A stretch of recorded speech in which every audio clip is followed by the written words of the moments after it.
और 6 प्रकार के ऋण बता रखे हैं हम पे। तो वो कौन से हैं? माता पिता के ऋण हैं, गुरु का ऋण है, पितरों का ऋण है।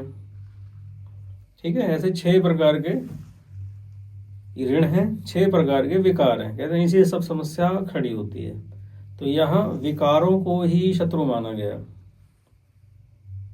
ठीक है, अब हम उससे कई बार आधुनिक बीमारियां, जैसे हम बात करते हैं कि किसी को कोई दमा हो गया है या टीबी हो गई या कैंसर हो गया है, तो हम उस रोग से जोड़ लेते हैं। लेकिन छठे भाव को मूल रूप से मानसिक विकारों से जुड़ा हुआ है।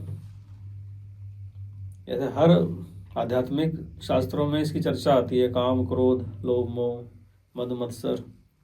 ठीक है, अहंकार को बहुत बुरा माना जाता है। अहंकारी आदमी है, ये तो घमंडी आदमी है। अहंकारी के प्रतीक के रूप में हम रावण को लेते हैं, ये बड़ा अहंकारी था भी रावण, सत्ता का अहंकार है इसको। तो ये विकार माने गए, रोग के कारण माने गए। तो शब्दों को समझना होगा हमें कि भाई एक तो अहंकार है, इसका ठीक एक जैसा शब्द है, उसे बोलते हैं अभिमान। तो अहंकार को हम नकारात्मक रूप से लेते हैं और जो अभिमान है उसको सकारात्मक रूप से लेते हैं। तो अभिमान के अंदर हम एक शब्द जोड़ते हैं, स्वाभिमान।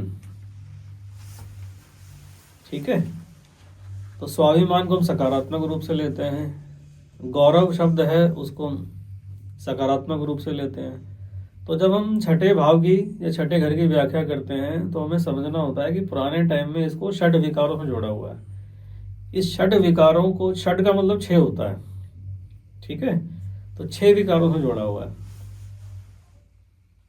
तो पुरानी किताब है, उसका नाम है षट चक्र निरूपण।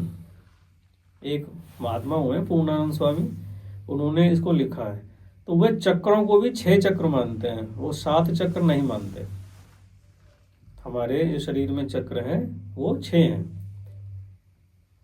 तो वो मूलाधार से लेके विशुद्धि तक 5 चक्र मानते हैं। उसके बाद जो है अपना आज्ञा चक्र हो गया मूल रूप से, उसमें उसकी बड़ी डिटेल में व्याख्या मिलती है हमको।